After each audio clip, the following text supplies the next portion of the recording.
Jinggoy Estrada will allow. There are a few questions from the Ilocano Bloc and the Solid North, to which this bridge should belong.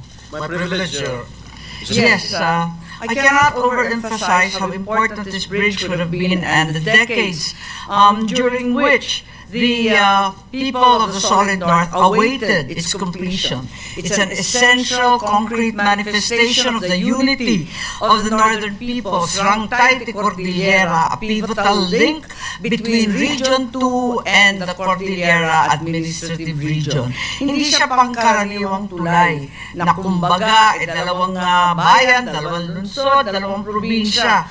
Ito ay talagang binubuo ang dalawang rehiyon. Napakahalaga dalawang rehiyon na kung tutuusin ay ilan sa pinakamahalagang agricultural producer ng ating bansa. Number 1 ang Isabela sa corn at parating nasa itaas sa bigas. Ganon din ang Cordillera kung saan nagmumula lahat ng gulay. Kaya itong tulay na ito napaka-importante hindi lamang para sa Solid North, ika nga, kundi para sa buong Pilipinas, sa buong Luzon, na umaasa ng pagkain mula sa Region 2 at sa Cordillera.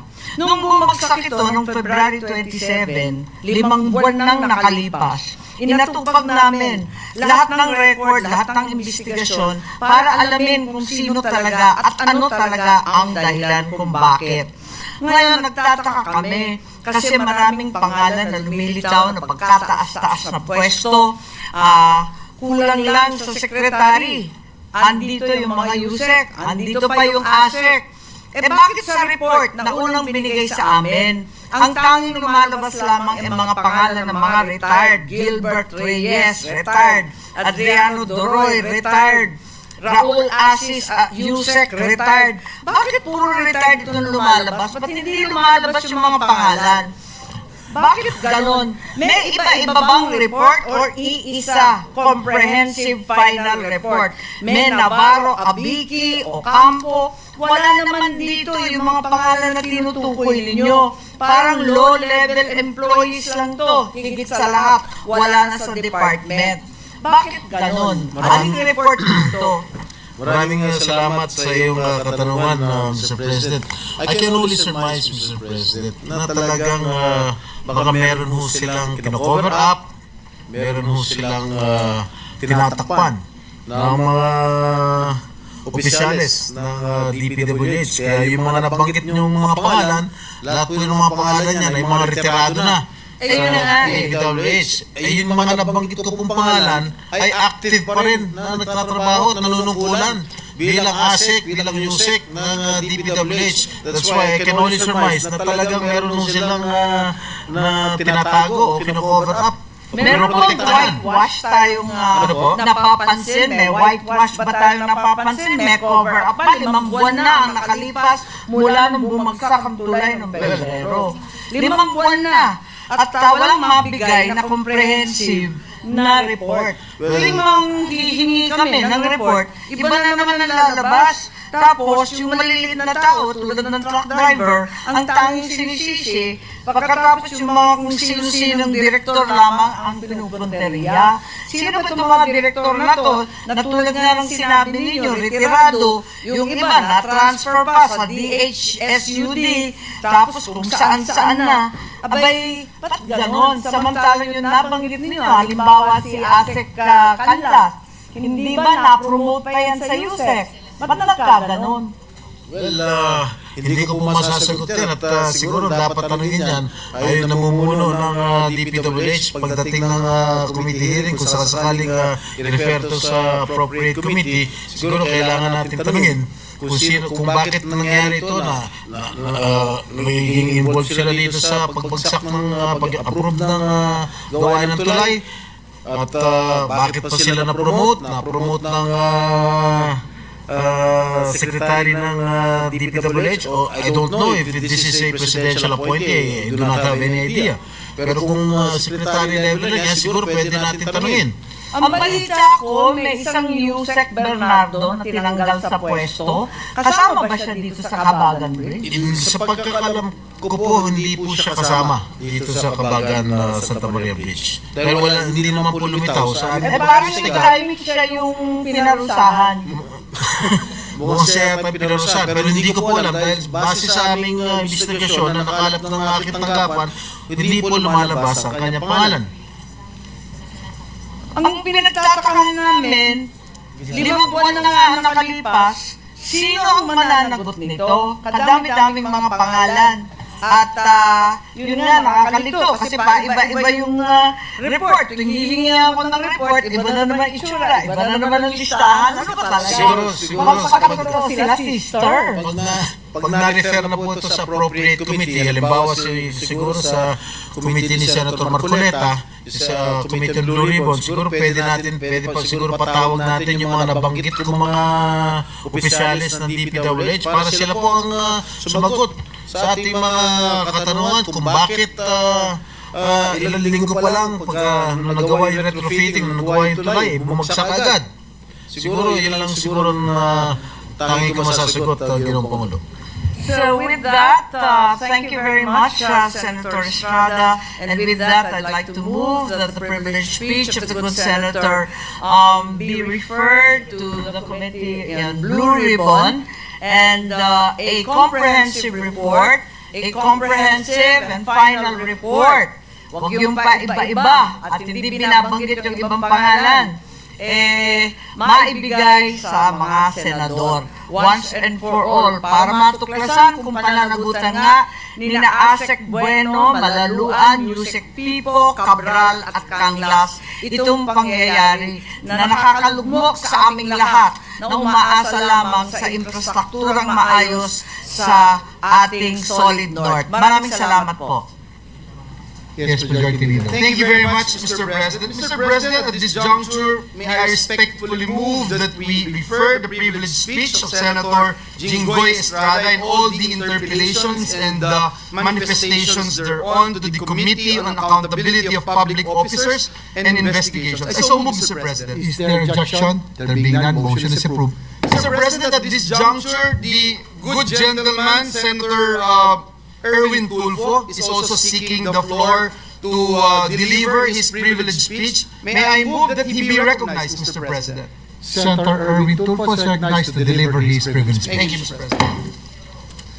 Mr. President, esteemed colleagues of this august chamber, today I rise and take the floor in matters of personal and collective privilege concerning a growing and deeply troubling issue in one of the most environmentally rich and biodiverse provinces of our country, Palawan.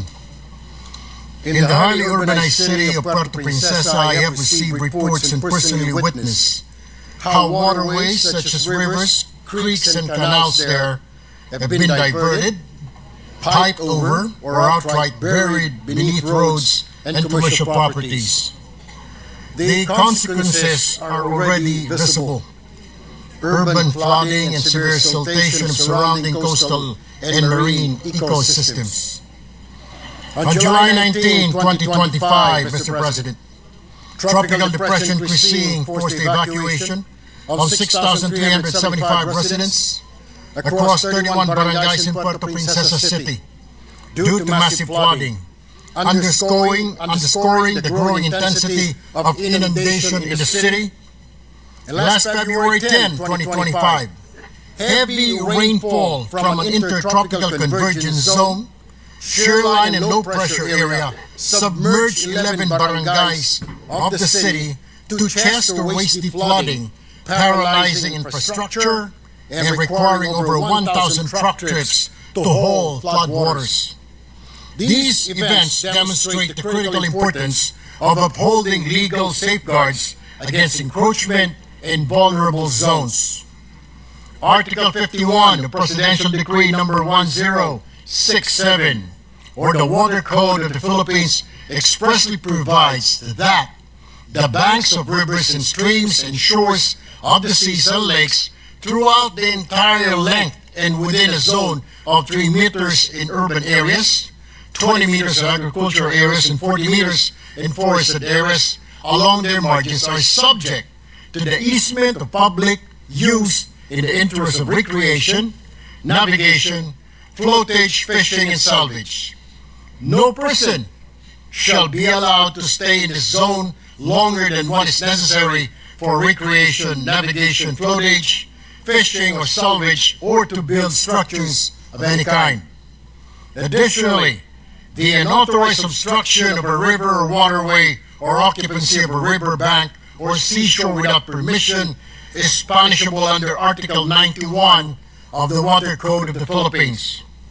Mr. President, the continued presence of illegal structures is not only a blatant violation of our environmental laws, it is also an affront to environmental integrity and a ticking time bomb for the safety and welfare of communities downstream. Our laws are clear. It is the duty of the local government units, the Palawan Council for Sustainable Development, the Department of Public Works and Highways, the Department of Environment and Natural Resources, and the National Water Resource Board to ensure the protection and upkeep of water system, not just for current use, but for future generations. If we allow this, Mr. President, not only are we setting a dangerous precedent, but we are also failing in our constitutional duty to protect the environment and uphold public interests over private gain. Therefore, I strongly urge the Senate, number one, to conduct an inquiry in aid of legislation to strengthen the existing relevant environmental laws and enforcement mechanisms. Two, direct the PCSD, DNR, DPWH, and DILG to investigate and submit a full report on the unauthorized structures obstructing waterways and natural drainage systems in the region, specifically identifying the persons responsible for building these illegal structures and public officials who are accountable for approving building permits for these illegal structures in the area. And finally, Mr. President, let this chamber send a strong message that no one, not even powerful individuals or businesses, can place private interests above public safety, ecological balance, and the rule of law. Palawan is a national treasure, Mr. President. Its rivers, springs, and creeks are not just part of its natural beauty. They are lifelines for communities, for agriculture, for ecosystems that sustain life. Let us not wait until the next flood, the next drought, or the next landslide to occur before we act, Mr. President. Thank you, Mr. President. I yield the floor. Majority Leader. Yes, thank you, Mr. President. Before this representation refer the speech of the good gentleman from Davao, may I just put into the records that we support the call of Senator Erwin Tulfo to look into this, and that indeed, Mr. President, this is a very pressing issue that we need to look into. Mr. President, the gentleman from Rizal and Tarlac, Senator Marcoleta, wanted to ask some questions. I move that he be recognized, Mr. President. Senator Dante Marcoleta is again recognized. Thank you very much, Mr. President. I understand my colleague would like to entertain a few questions. By all means, Mr. President. Thank you, Mr. President, Your Honor. I congratulate my colleague for delivering this speech, Mr. President, because I think we cannot undermine the importance of the measures in order to protect our rivers, our springs, and creeks and other tributaries. I just wonder, Mr. President, Your Honor, if you have come across an office called RBCO. When I went to Palawan, Mr. President, I called for a meeting with the LGU, with the PCSD, DNR. Yes, I've heard of it. Unfortunately, Mr. President, they did not show up that day. RBCO stands for River Basin Control Office, Mr. President. Tama po. I believe this is the lead government agency to implement any integrated project in regard to the management and development of river basins. We cannot complete the task of addressing problems regarding this issue, Mr. President, Your Honor, if we do not call this office. Ito po ay isang maliit na opisina na nakaatat sa DNR. Ngunit ito ang hindi napapansin ng ating mga kababayan na siya ang merong mandato sa lahat ng ating mga ilog dito sa ating bansa. Ang katunayan po nito, may kinalaman ito para sa ganon ay maayos natin ang pagbaha sa ating bansa. Para magkaroon tayo ng integrated and comprehensive measures para ating ma-address ang pagbaha sa ating bansa. So ang Palawan ay isa lamang po, Mr. President, Your Honor. Kailangan po nating integrate ang lahat po ng ating gawain para maproteksyonan ang lahat ng ating mga komunidad na umaasa sa ating mga kailugan, sa lahat ng ating tributaries, at the same time protecting them for the sake of environment. Sana po, Mr. President, Your Honor, ay maisama nyo sa listahan ng napaka-importanting opisinang ito na kung tawagin ay River Basin Control Office.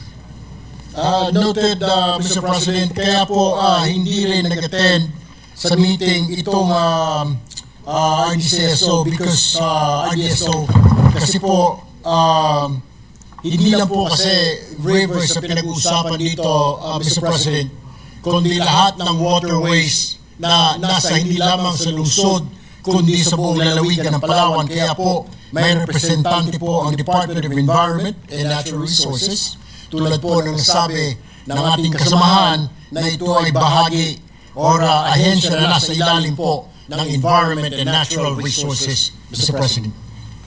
Mr. President, Your Honor, sinabi po ninyo, let this chamber send a strong message that no one, not even powerful individuals or business, can place private interests above public safety, ecological balance, and the rule of law. How strong, Mr. President, Your Honor?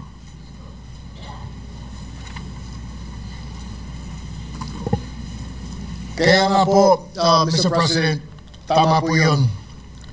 Ito pong mga nangyaring disasters, maliwanag po na may mga violations po sa buong Palawan, particular na po sa lungsod ng Puerto Princesa, ay hindi lamang po apektado ang naturang lalawigan at lungsod, kundi ang buong bansa. Ang problemang ito ay ipinarating sa aking tanggapan ng mga residente ng Puerto Princesa, and there is an urgency. Ang problema po, hindi lang po sa Palawan nangyayari ito ngayon, kundi sa iba't ibang lugar ng ating bayan.